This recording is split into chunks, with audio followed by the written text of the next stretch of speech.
imagem atrás de um espelho plano. Ele diz, olha, eu aprendi no ensino médio que a formação de imagens, ou em termos de construção gráfica, em espelhos planos, se dá pelo cruzamento do prolongamento dos raios refletidos no espelho.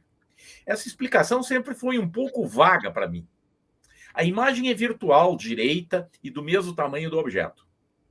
Também se fala sobre enantiomorfismo, etc. Mas a questão principal é a seguinte: quando construímos a imagem numa folha, a desenhamos atrás do espelho.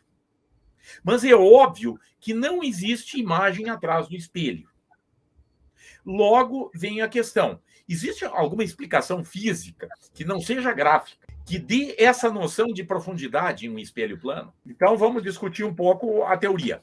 Quando raios luminosos provenientes de um ponto-objeto real são refletidos em um espelho, os raios refletidos têm exatamente o mesmo comportamento de raios originados do outro lado do espelho. Então, apesar de não ter nada material do outro lado do espelho, tem sim uma imagem do outro lado. O que significa dizer que tem uma imagem do outro lado? Que a luz que vem do espelho diverge de um particular local que está do outro lado do espelho, apesar de lá não ter nada material. Imagens não são materiais. E é por isso que a gente chama esse ponto imagem lá atrás de imagem virtual. Tá? Então, existe realmente um lugar atrás do espelho de onde a luz que vem do espelho parece provir. Tá? E isso dá para ser demonstrado. Me vali do seu pafúncio, tá? Que eu estou mostrando aqui para vocês. Aqui está o seu pafúncio. Tá? Então, eu idealizei a seguinte situação com o seu pafúncio. Eu botei o seu pafúncio sentado num lugar, coloquei, isso é um lugar na frente de um espelho plano, a imagem do seu pafúncio está lá do outro lado do espelho. Aliás, do outro lado desse espelho é fora do meu apartamento, tá? Porque esse espelho está na parede, que a parede de fora do meu apartamento, tá?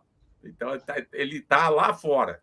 Bom, mas agora dá para provar que a imagem está lá, dá para provar assim com uma câmera fotográfica. Aliás, eu muitas vezes fiz isso em sala de aula com os meus alunos da engenharia. Eu levava um espelho grande, colocava o espelho dentro da sala de aula, refletindo alguma coisa lá fora, longe, dezenas de metros longe. Levava uma teleobjetiva e pedia para um aluno, apontando a teleobjetiva para o espelho, capturar a imagem, a melhor imagem possível. E depois filia na teleobjetiva a que distância o objeto estava. Tá? E, na verdade, o objeto é uma imagem no espelho. O espelho está ali pertinho dele. Entretanto, quando ele obtinha a imagem nítida, apontando a teleobjetiva, se lia na teleobjetiva dezenas de metros. Tá? Dezenas de metros. Aqui, então, eu fiz o seguinte: coloquei o seu pafúncio sentado, a sua imagem está lá, câmera fotográfica a 0,5 metros do espelho. Regulo a minha câmera fotográfica para 0,5 metros, porque é muito forte. Os alunos têm a convicção de que a imagem está lá colada em cima do espelho. Tá? Se ela está colada em cima do espelho, então eu posso fotografar a imagem do seu pafúncio. Né? A imagem do seu pafúncio não está aqui, ela estaria aqui em cima do espelho. Tá? É isso que eu vou testar. Regulando a câmera para 0,5 metros. E depois regulando a câmera para 3,5 metros. Tá? E aí, então, estão aí as duas fotografias que eu fiz do seu pafúncio. Tá? Quer dizer, quando eu regulo a câmera para 3 metros de distância, tá? Que é a distância que separa a câmera desse lugar aqui, atrás do espelho, tá? A imagem aparece nítida.